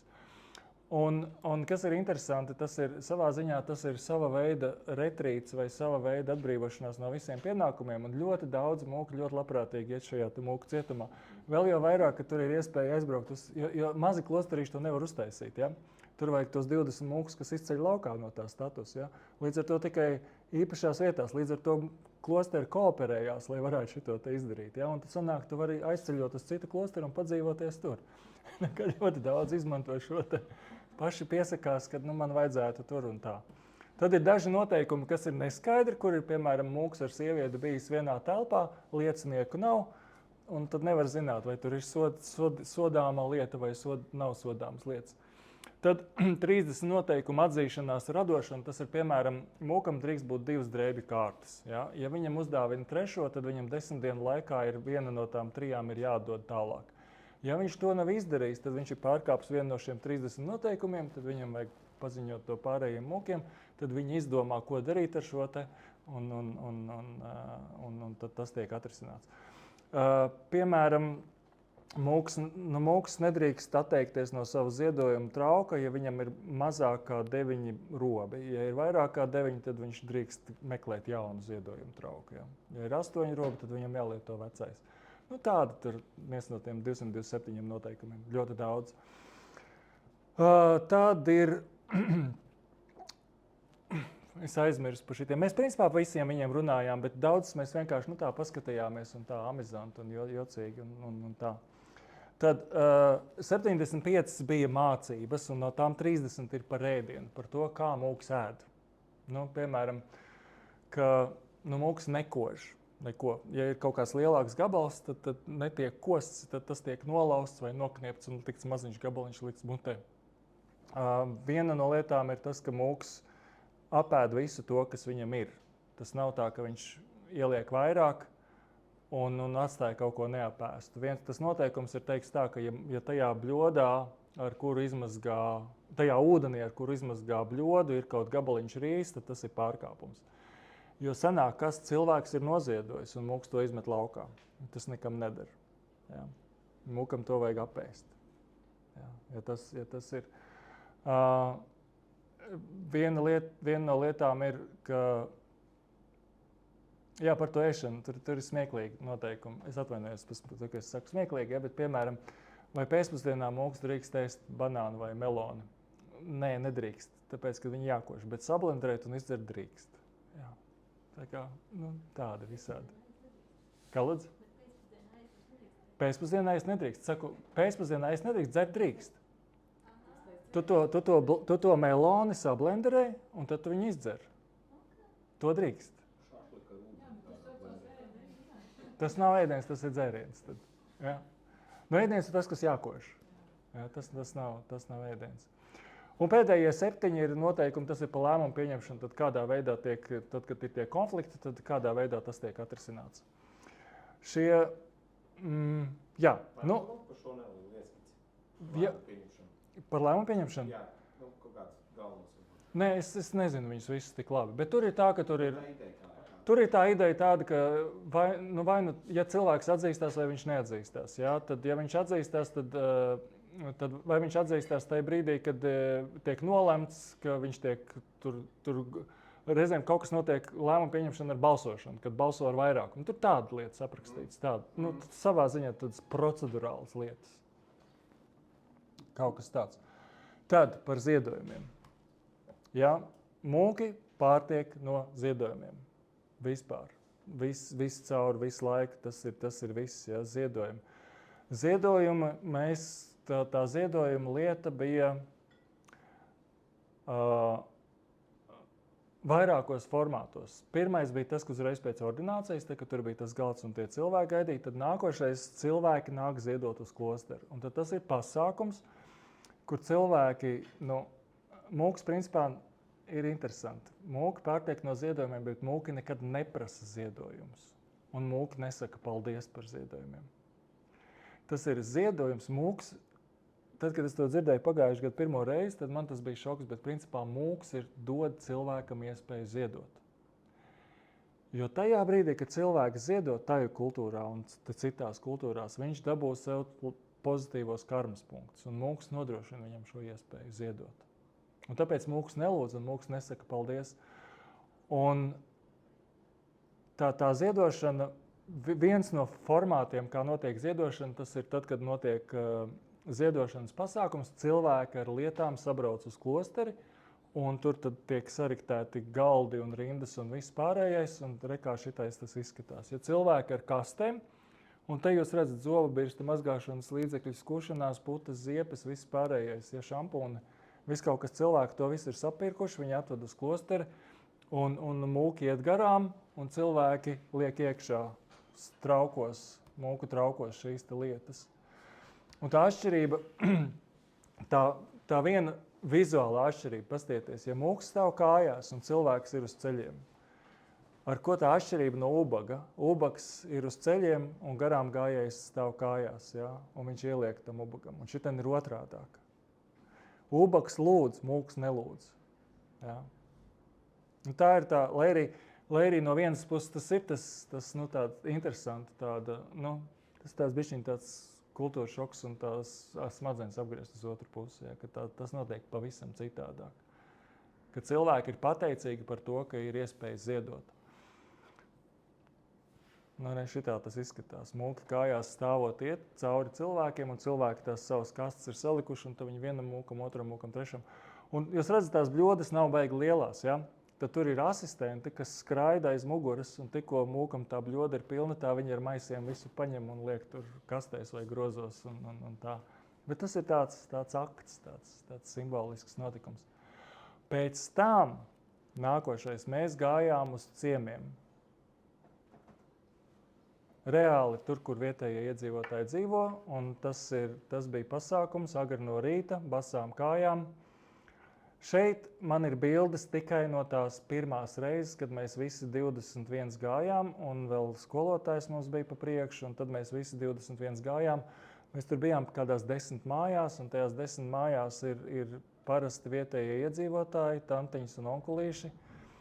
Vietējie taji nav pārāk gari.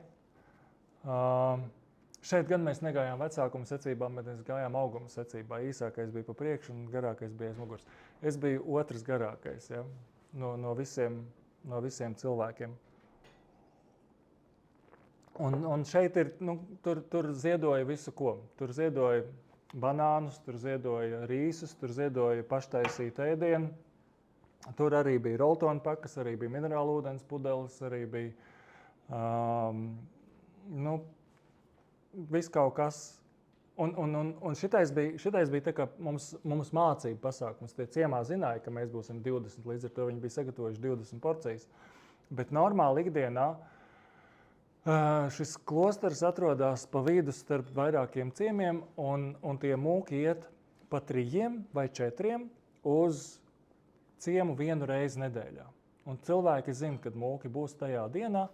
Un tad pēc tam mūs ņēma pa 3 uz tiem klosteriem. Un tad pēdējais rīts, kad bija 8 grādi, un tad es ar basām kājām un bez cepures, ja, un saulē lecot, tur gāju pa tām mazajām ieliņām, un bija tie ziedojumi. Un tad tur cilvēks, piemēram, ir sagatavojis 3 paciņas, ja, viņam tur ir rīsi un kaut kāds, nezinu, kaut kāds. Tie, kas ir bijuši Taizemēs, jūs zinat, kā ir handout foods. Vienkārši viņi ieliek maisiņā un aizsien ciet, ja? Tāds piepūsts maisiņš, un tur apakšā kaut kāda gaļiņa vai šmurinājums vai saltējums kaut kas. Tur tādus maisiņus dod, ja? Un tos viņi visus liek iekšā groziņos. Un tad viņi sagatavojas tādus 3 maisiņus, un tad mēs tur bijām 4. Viņi dod vienam vienu maisiņu, otram otru, trešajam izņem ūdens pudeli, ieliek vienam, un 4. atdod to, kas palicis maisiņā. Vienkārši, tā, pavisam vienkārši. Un tie cilvēki, tā viņi dzīvo tādi ļoti, ļoti nabadzīgi, bet ļoti, ļoti laimīgi, jo viņiem nekas nepietrūkst. Viņi paši audzē savus rīsus, viņiem ir tas kopienas princips, ka, līdzīgi kā amišiem, ja, ka visa saime palīdz vienai saimniecībai, kurai tajā brīdī vajag. Viņi uzbūvē māju, un tad iet pie citas, uzbūvē citiem māju vai vēl kaut ko. Tā kā viņi tādi, jūs redzat, cik tā taju sieviete ir gara. Ja. Jā. Ko sarunas ikdienā? Darba procesā, komunikācijas forma, respektīvi, katrs iet vairāk pie kā sevi, vai ir tā? Tas ir tajā mūku tur? Overall tā sajūta tajos mūku community un tā. Starp mūkiem un starp tās sarunas, diemžēl, tā bija viena lieta, ar ko es mēģināju mainīt. Es mēģināju to izskaust, un man neizdevās. Ja? Tās sarunas tā kā neiedomājas, kā normāli džeki aizbrauc vienalga laivu makšķerēt vai laivu. Tās sarunas bija tieši tādas.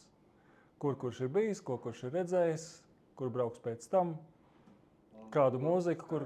Kaimiņiem darīja un nedarīja. Jā, ko kaimiņiem darīja un nedarīja. Tas ir mūkiem. Tas ir, es teicu, čaļi, jūs esat mūki, vai tiešām jūs par šito ir jārunā? Jā. Viņi saka, ko tu lecies? Ko tu mums traucē? Mums ir... Puika. Jā, tiec galā ar šito. Bet tas bija par tiem jūsu tā Jā. Tie jaunie, nu tā kā Jā. uz mēnesi, vai tie... Jā. Nē, arī ar tiem es saprotu. Nē, tie tā ir runāja tā ir valodā, es nezinu, par ko viņi runā. Es domāju, ka man mainas arī tā ir. Jā, ok. Viņi jau tā, kad ilgāku laiku ir, viņi teica, ka viņi arī runā par visu ko, bet viņi nerunā tik daudz. Jā. Bet šitie čaļi bija tā kā no ķēdes norāvušies. Jā. Tie tikuši ārā no mājām, bet Jā. kopjāpā. Jā. Mazliet par ziedojumiem. Jā, Tur iet par 3 ziedojumiem. vai 4, vai tā, ka tur gāja rindā, tur visiem liek, tas, kas tev ir ielicis tavs, vai tu vari dot citiem, vai mainās. Tagad ir tā. Kādam krūzobis, kādam... Ir tā, ka principā no vienas puses mēs ar visu dalījāmies, ja? No otras puses, ja tas ir ielikts tev, tu drīksti nedalīties. Ja? Tu drīksti nedalīties. Bet tad ir viens no tiem 227 noteikumiem. Viens no noteikumiem ir tāds, ja, ka tur ir daudz noteikumu par ziedojumu pieņemšanu. Piemēram, mūks nedrīkst iet pie tām mājām, tikai pie tām mājām, kur dod garšīgu ēdienu, un izvairīties no tām mājām, kur dod negaršīgu ēdienu. Tas ir viens no noteikumiem. Ja? Tad mūks nedrīkst, tur ir proporcija. Uz vienu karoti mērces, uz 3 karotēm rīsu ir 1 karota mērces. Ja? Tas ir viens no noteikumiem par šo proporciju. Tad vēl viens no noteikumiem ir tāds, ka mūks, tāpēc, ka senos laikos nelika tādas paciņas vai kaut ko, tur vienkārši cilvēki bija katlu uzvārījuši, un tad viņi ar savu karotu tur krāmēja iekšā. Tad mūks nedrīkst darīt tā, ka viņš paslēp mērci zem rīsiem, lai izskatītos, ka viņam ir tikai rīsi. Ja? Tad viens no tiem 227 noteikumiem mūks nedrīkst skatīties kaimiņu mūka traukā ar domu, ka viņam ir vairāk. Ja? Bet mūks drīkst skatīties kaimiņu traukā, lai redzētu, ka viņam ir mazāk, un tad var padalīties. Ja? Tā kā šitādi noteikumi tur bija daudz. Jā, jautājums, ja tie ziedojumi viņiem vairāk, tas ir viņš var dalīties, var nedalīties. Es nesapratu jautājumu. Jā, labi, es ticu. Jā, te jau tā. Arī aizmirst. Kam naudas daudz, tam daudz. Jā, bet principā kā mēs tehniski darījām, ja? Tur mums nelika tādu jēlu ēdienu. Mums bija svaigi taisīts ēdiens, bet viņš bija ietīts šitajās bambus lapās, ja? Un es viņu reizēm mēģināju ēst. Viņš bija ļoti interesants. Piemēram, viņi tur audzē tos, kas saucās tie, kas bijuši taizemieziņas stikīrais. Tie lipīgie rīsi, ļoti garšīgi. Bet viņi tur taisa tādu interesantu tādu... Tie staipīgie rīsi, tā kā tāds, viņš izskatījās kaut kas līdzīgs tādam, kā to sauc? Tītenīts, jā, tāda desiņa ietīta tajās bambus lapās, viņš bija silts, tas ir svaigi pagatavots, un tur iekšā, piemēram, tie rīsi, rieksti un rozīnes, jā, tāds salds, bet ar tādām interesantām garšām, jā. Un vispār, mums teica, ka dažos ciemos varbūt esiet, ja jūs esat atbraukuši, varbūt labāk neēdiet to ēdienu. Bet tad, kā mēs tehniski darījām, mēs visu to savācām, un tad mums bija tāda liela balta kaste, mūs ar mašīnu aizved turp un atpakaļ uz to ciemu. Un tad mēs to kasti paņēmām, atnesām un tad visu sadalījām, kas tur bija zaļi rīsi, vai vārīti rīsi, vai gatavs ēdiens, vai pudeles, vai tie čipšu pakas, vai roltonu pakas, vai ko. Vienkārši sašķirojām, un tad tur tas viss nekas netiek izmests. Tas viss vai tiek atdots strādniekiem, vai vietējiem, vai daudz, kur mēs vienu dienu aizgājām arī mūs aizved uz skolu vietējo, jo šis klosteris salīdzinoši bagāts klosteris, tad viņš atbalsta vietējo skolu, jo tas ir ļoti nabadzīgs reģions. Un tad tajā skolā tur viņi ir tualeti uzbūvējuši, un tur dators saziedojuši un visu kaut ko. Tā kā, tas atgriežas sabiedrībai. Un tad, kad mēs gājām ziedot, kad mēs gājām pēc tiem ziedojumiem, tad tur viena mazā meitnīte atskrien, un tas mūks, kas bija pavadījumā, viņš saka, jūs redzēsiet viņu skolā. Ja, mēs pēc 3 dienām brauksim uz skolu, viņi tur būs skolā. Viņi bija kaut kāda 3. klasītē, tur kaut kāds sīkais. Jā, tas ir. Cik viegli bija izprast, saprast tos noteikumus, tur mērķīt tur tik, un vai bija tas, kur vēroja, jūs tur ne pie tām mājām uzturēt? Mēs nenonācām līdz situācijām, kad šos noteikumus mēs varētu pārkāpt, jo mēs gājām pa noteiktu maršrutu gar visām mājām, un mēs nav tā, ka mēs ēdām tikai to, ko mums saziedo. Jo Jo reāli mums tas ēdiens bija virtuve, kur gatavoja ēdienu. Un tas ir, šitais bija tā kā papildus. Ja. Bet tie, kas riktīgi dzīvo mežā un klasiskajā tādā budistu mūku dzīvē, viņi pārtiek tikai no tā, kas tiek saziedots. Un ja tu esi slikts mūks, cilvēki tevi nemīl, viņi tevi nedod ēst. Tad arī, tāpēc jābūt labam mūkam. Ja. Bet vai tad tas neizskatās kā tomēr ziedojuma lūkšana, ka mūks iet un... Nē, viņš vienkārši iet. Ja tur neviena nav, viņš vienkārši iet garām. Viņš nevienā brīdī, viņš nestāv, negaida, viņš vienkārši dod iespēju. Tā nav lūkšana. Viņš vienkārši iet garām. Jautājums, no cik gadiem ir sieviete, kā lai saka, vai arī meitenīte, tur nezinu, zīdēni nedrīkst pieskarties?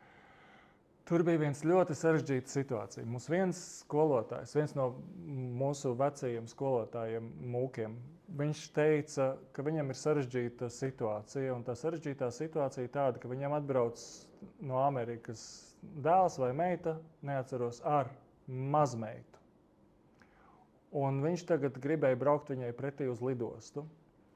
Un tad viņš bija tādās ļoti lielās pārdomās, ka tehniski viņš kā mūks nedrīkst pieskarties sievietei. Un bet pagaidi, viņa taču ir tava mazmeita. Vai viņa skaitās sieviete? Ja? Un pie tam interesanti, tur tajos noteikumos burtiski, ja burtiski lasa, kas rakstīts tajos 227 noteikumos, tad nedrīkst pieskarties sievietei ar seksuālām vai erotiskām domām. Ja? Un mēs runājam, bet kā, ja tev māte mirst uz gultas, ja? Tev nav ne seksuāls, ne erotiskas domas, ka tu pieskaries sievietei. Ja tu aizēji savu mazmeitu samīļot, kas ir, nezinu, tur zīdainas ietīts, tur. Nav. Viņš saka, jā, bet cilvēki redzēs, ka mūks pieskarās sievietei, viņi jau nezina, bet viņi redz, un viņi var padomāt. Saproti? Un mēs tā, bet come on, vai ne? Viņi saka, Tas sieviete arī zīdainas. Principā, jā. Principā tas uzraugošais orgāns ir visi. Principā, padomās par to, kaut ko pārkāpt. jā, jo mūki ir morāles turētāji. Cilvēki ievēro 5 noteikumus, ja tie, kas īpaši pietuvinātie vai centīgie 8. Ir starp citu tāda praksīta, ka ir cilvēki, kas uz nedēļas nogali paņem 8 noteikumus. Ja? Vienkārši nedēļas nogali padzīvo šitādā veidā. Vai dienu, vai nedēļas nogali, kā prakse. Ja? Un pēc tam atgriežas atpakaļ. Mūki ievēro 227. Un ja mūki šito te pārkāp, tad tas ir tāds, viņi tā kā morāls turētāji. Tāpēc tas ir tas interesants jautājums par to, kā tas izskatās. Ja? Bet tā tas ir, kā tas izskatās. Jo neviens jau nezina, kāpēc es viņai pieskaros, ja kas viņa man tāda ir. Vienkārši redz, ka mūks pieskarās. Mums teica, tā, ka jūs fotografēties, nevar būt tā, ka ir jūs un viena sieviete. Paņemiet vēl kādu, ja? Lai trešais ir ja? Vīrietis vai vēl kāds ja? Tajā bildē. Vai arī nostājieties tā, ka vismaz tad jūs, tad galds un tad tā sieviete. Ja? Kaut kas, ka nav tāda bilde. Ja? Tāpēc, ka kā tas izskatās. Nē, es vairs neesmu kopš 30. novembra, es vairs neesmu mūks. Es biju mūks un tagad es vairs neesmu. Tur man taču ir šitās drēbes. Tā var? Jā, tur tā lieta, budismā tā var. Tas ir tā pagātnes pieredze uz laiku. Un tas vienreiz man ļoti patika vienam skolotājam, Aģants Huberts. Tāds viens skolotājs, kurš Latvijā ir daudz retrītus vadījis, budistu mūks arī, Terevāds no Taizemes, viņš polis pēc izcelsmes, bet viņš ir mūks. Un viņš bija mūks, viņš vadīja retrītus, un tad viņš vienā brīdī nebija mūks un turpināja vadīt retrītus. Un es viņam prasīju, kā tas tā, tu biji mūks un nebija mūks. Viņš saka, kā, budismā viss ir viena no realitātes īpašībām, tas, ka viss mainās, viss ir un sākās, ir un beidzās. Tā skaitā mūks status sākās, ir un beidzās. Es biju mūks, tad vairs neesmu mūks. Nē, tu vari, nevis vari pārkāpt noteikumus. Tad, kad tu neesi mūks, tev vairs nav jāievēro 227, bet 5 ir jāievēro. Nē, bet tiem 5 nav nekādas uzraugošās institūcijas. Ja? Nemelot, nezakt, nenogalināt. Jā. iedzīvotāji paši tā uzraugus institūcija? Nē, tas ir vienkārši, mūkiem ir vieta sabiedrībā. Viņi nodrošina zinām funkciju. Ja? Tā ir morāles un garīgās palīdzības, psihoterapijas, ja? Un tās visas, un vērtību turēšana, un viss tas ir, viņi to nodrošina. Un ja viņi paši to neievēro, tad sabiedrība sašobās. Arī kāzas, bēres, kristības, ja? Tas ir tas, ko mūki dara. Iesvētības, ja? Tas ir tas, kas viņiem jādara. Pastieties, kā tas notiek mūsu sabiedrībā, ka mācītājiem kristīgai baznīcai it kā to dara, bet viņi to īsti nedara, ja? Un tad tas tā bēdīgi ir tajā sabiedrībā. Tam mums bija viens pasākums vēl pēdējās. Jā, droši. Bet pie viņiem arī tas drusciņi degradējās.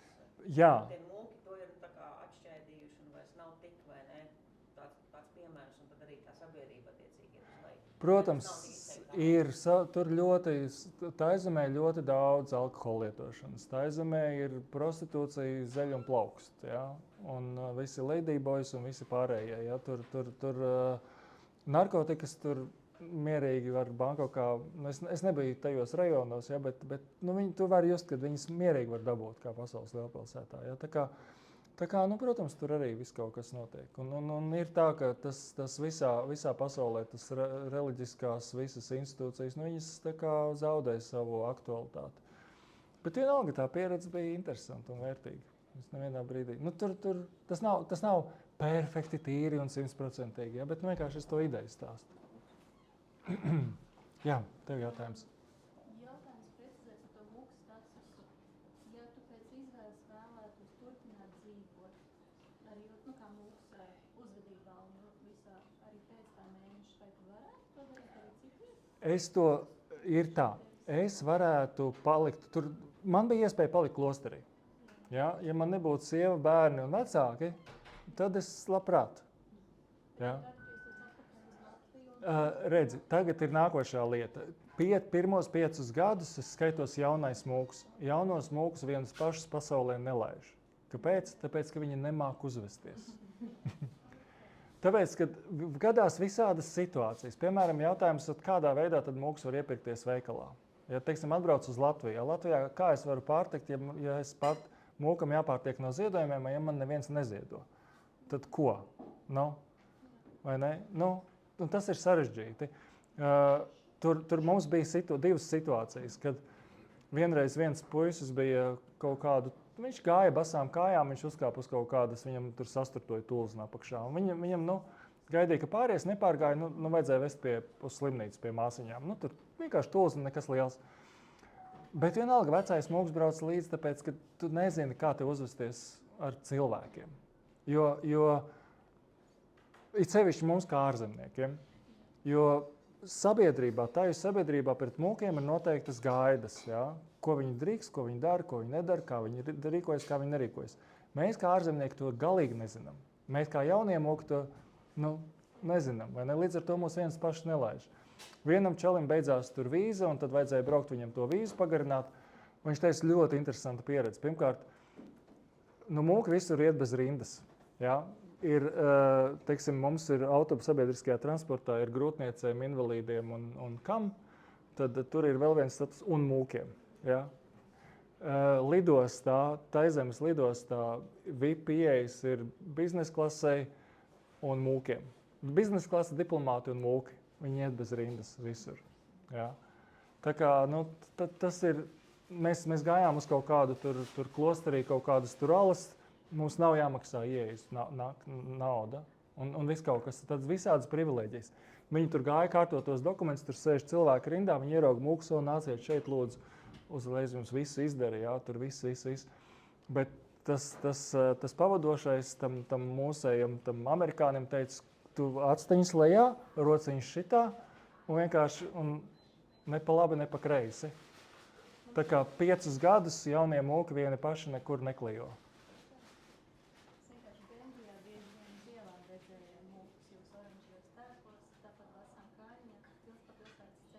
Jā. Iespējams, viņiem vairāk kā 5 gadi. Es nezinu. Jā, vairāk kā 5 gadu pieredze. Jā, tu cēl roku. Privilēģijas, lai dabūtu jāuzrāda papīrs, ir vienkārši vienkārši jābūt savākam un ansutā. Es domāju, pietiek ar mūku tērpu. Jo mums nekāda... Izgas klasē. Jā, bet es nezinu, kā ir ar papīriem. Es nezinu, mums neizdeva nekādas... es nepaņēmu, man ir mūka diploms, ja, ka es esmu izgājis šito programmu. Bet mums nebija nekādas ne mūka apliecības, nekas tam līdzīgs. Paldies. Tā, vēl, jā, jautājums. Kā tu vispār, kam vairāk 5 gadu vai kā viņi ceļo, ja jābrauc kaut kādu Latviju, jāpārtiek no ziedojumiem, vai kā tas uzreiz ir. Ir kaut kāda... Es nezinu, kā viņi to risina, jā. Tiešām tāds... Līdzi, kas iepērkās, ziedo viņam. Iespējams, viņam ir kāds līdzi. Iespējams, šeit ir bijuši arī tas, kas bija interesanti, viens no tiem skolotājiem, viņš stāstīja, viņš stāstīja par laimi, un viņš bildes rādīja no laimas fotogrāfijas, no laimas fabrikas. Un es prasīju, kur tu dabūji? Viņš saka, viņa skolotājs bija atbraucis šeit un bija aizgājis uz to šokolādes fabriku, un viņš stāstīja par to, ka tā šokolādes viņš runājās ar šokolādes fabrikas darbinieci, prasīja, vai tu esi laimīgi. Viņš saka, no sākuma bija, un kā var nebūt laimīgs, ja tu strādā šokolādes fabrikā. Tas bija tas. Un viņš vienkārši rādīja tās bildes no laimas fabrikas. Teica, tas taču pāri ielai tur dzīvoja. Bet viņš bija atbraucis šeit. Ja? Es pieļauju, ka, piemēram, mums ir viens mūks, tas nav teravādas mūks, tas ir Tibetas mūks. Bišķiņ cits budismu nozars. Viņš dzīvo Drustos, Drustos. Tur uz Cēsu pusi, tur ir tāds viens klosteris, tas Deņlinga vai kā viņš saucās. Un viņš meklē sev asistentu. Ja, un tad acīm redzot, viņš pasaka asistentam, ko vajag, un tad asistents to nokārto. Aiziet uz veikalu, saka, saliek visas lietas. Iespējams, es pieļauju, ka ja kāds mūks tiek uzaicināts šeit, tad mūks pasaka, tādu un tādu noteikumu. Es nevaru iepirkties, jums jānodrošina, man ir tas ēdiens un viss pārējais. Ja, un, tad viņš brauc un viņam cilvēki to nodrošina. Kaut kā tā. Tā es iedomājos, bet es nezinu. Man liekas, nav tā, ka mūki kaut kur brauc turismā uz zemēm, kas vienkārši skatīties, jo tā ir izklaide. Tas nav. Viņi brauc kaut kur, ja viņus aicina mācīt, tad viņi ir ar mieru, bet tad ir uzņemošā puse, kas savukārt nodrošina visu iztikšanu. Šitien bija vienkārši vienu reizi mēs ēdām no tām lielajām bļodām, tikai tāpēc, lai pamēģinātu, kā tas ir ēst no lielajām bļodām. Viss. Te bija tāda lieta. Te var redzēt, kā mēs izskatījāmies tad, kad bija sagās ietinušies, ja, un tā tālāk. Tas, kas notiek šeit notiek, mēs sūdzam viens otram grēkus. Ja. Tur ir pēc palī valodā tāds noteikts rituāls, kur vienkārši mēs sakam, mēs atvainojos, es esmu pārkāpis kaut kādus noteikumus tur ar savām domām, runām, darbiem, un es lūdzu piedošanu, es apņemos tā vairs nedarīt. Un tad otrs no otras puses dara to pašu, un to mēs darījām katru vakaru. Tā kā šitāds te. Un es redzu visiem priekšā tekstiņu, ja, no dziesmu grāmatām. Tad mēs tur reizēm aizgājām kaut kādā bišķiņu, mūs tur aizveda blakus, parādīt, kas tur notiek. Tur ir meditācija centrs, meditācija centrs uzbūvēts jauns. Te kaut kāda arī tāda sadzīves ainiņa, ja, kā mēs jau tad, jūs redzat, visiem ir džemperi, cepurs un sagās ietinušies, un tā arī mēs tur, nezinu, par ko tas balsojums bija, bet kaut kas. Un te mēs arī vienā brīdī. Pēdējā bildī tas ir ar vienu no tiem skolotājiem, vienkārši arī mēs tā skaisti nostājāmies, nobildējāmies. Tā, viss, man bildes beidzās. Pēdējais varbūt tā. Ja pēd pēdējo reizi 11, 12, kā tur nerodās vēlme, tur ierot pie tā vai... Es pie tā varu pierast, es pie tā biju jau pieradis, un tā kā es jau, es esmu ar šo te ēšanas režīmiem dažādos veidos eksperimentējis, man ar to nebija grūtības.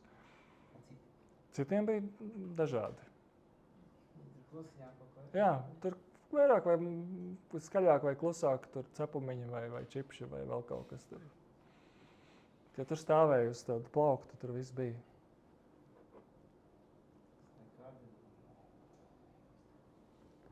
Re? Kāda vispār, tā dzīve, šis bija tāds praktiskais, vai ne, bet vispār tā iekšējā pieredze to mēnesi tādā režīmā? dzīvojot un tajā klosterī cilvēkiem, nu kāds vispār kā tā? Psiholoģiski. Pārāk plašs tavs jautājums, bišķiņ konkrētāk. Nu, nezinu, kāds atklāsmes varbūt vai nu, kāds pārdomas tas viss raisīja? Vai? Ka man bija vairāks. Pirmkārt ir tas, ka tāda ļoti, ļoti vienkāršā dzīve ir ļoti, ļoti ok. Jo man bija situācija, vienā naktī man bija teltīs skudras. Un es to atklāju tajos 8, tad, kad mums beidzās vakara meditācija, kad jau saule ir norietējusi, aizēju uz savu teltu un es redzu, ka tur ir skudras. Ja? Un mūks nedrīkst neko nogalināt, ja? Līdz ar to man kaut kā jādīlo ar viņam. Un es saprotu, nu, principā visi jau iet gulēt. Ja? Nu, ko es varu darīt? Nu, es iešu gulēt uz meditācijas zāli. Es paņēmu savu madracīti, savu sedziņu un savu spilventiņu, un tas ir viss, kas man teltī stāv. Vēl man tur bija viena kaste, kurā bija tur, nu, kas man tur bija, cepurīt un laikam blociņš. Un viss. Un tā ir visa mana mantība. Un man nekā cita nav. Man ir tas, kas mugurā un šitais te. Un tas ir tik viegli. Un es atceros, ka vienreiz, un tas bija viens hindu mūks, kurš stāstīja, ka viņam kaut kāds skolotājs vai cits vecāks mūks. Viņš dzīvoja vienā klosterī jau kaut kādus daudzus gadus. Bet viņš katru vakaru paņēma visas savas mantas, salika pauniņā, pārlika pār plecu un apgāja 3 reizes apkārt istabai. Un tad gāja gulēt. Un tas ir vienkārši tā, ka viņš nav apaudzis ar mantām, viņš ir gatavs jebkurā brīdī celties un doties. Nekas netur. Un tas ir tik viegli un tik forši. Un tad, kad es atbraucu atpakaļ, tad pirmajā nedēļas nogalē, tad man vajag aizbraukt pie vecākiem un paņemt bērnus, un tad tur mantas paņemt, un tad atcerēties to un iebraukt veikalā un nopirkt šitu. Un tas bija tik daudz un tik sarežģīti. Tā kā viens tāds, ka tā vienkāršā dzīve ir ļoti, ļoti skaista un vilinoša. Jā, tev pēc tam ne tu? Jā, nu vienkārši kaut kā tāds jautājums. Kāds ir tas lielākais iegūms no visu šī pasākuma? Nu viens tas, kad es to izbaudīju, man patika, pārbaudīju, pārliecinājos, ka man patīk un ka es tā varu un es labprāt. Un ja būs iespējas, nu, ja kā dzīve iegriezīsies, bet es labprāt aizbrauktu vēl tur uz mēnesi vai ilgāku laiku atkal vēl vienreiz. Tur mūsu grupiņā, nu ne mūsu grupiņā, viņš neskaitījās mūsu grupiņā, bet vienlaicīgi ar mums sāka viens čalis, kurš bija atbraucis 2. reizi uz šito pašu programmu. Un tad viņam nebija tās visas mācības jāiet, bet viņš vienkārši atbrauca uz mēnesi, viņš bija mūks. Bet viņš jau bija tā kā 2. Nu, viņš bija pirms gada bijis 1. reizi, un tagad viņš bija 2. reizi. Mums ir kāda WhatsApp grupiņa palikusi? Jā, mums ir WhatsApp grupiņa, kurā mēs tur kaut kāda komunikācija notiek. Vēl viens secinājums man bija tas, kad es sapratu, ka tas, ko es no dzīves riktīgi gribu, ko es nedabūju tur, tas ir tāda dziļa meditācijas pieredze. Jo tur bija bišķiņa tā mūka dzīve, nevis meditācijas retrīts. Ja? Es biju gaidījis, ka būs meditācijas retrīts, bet nebija īsti. Jo tomēr tur bija daudz to pļāpu, un tie čaļi tā kā no ķēdes noraušies, viņi runāja ļoti skaļi. Tad viena kompānija runā ēdama zālē, otra runā toaletē, trešā runā tur pagalmā. Un sienu nav, un tas viss vienkārši, tas klosteris maziņš, un tas viss tur skan. Un tas bija man tā, es mēģināju to klusumu ieviest, un es nebiju vienīgais, bet mums neizdevās, ja? Nu, tā.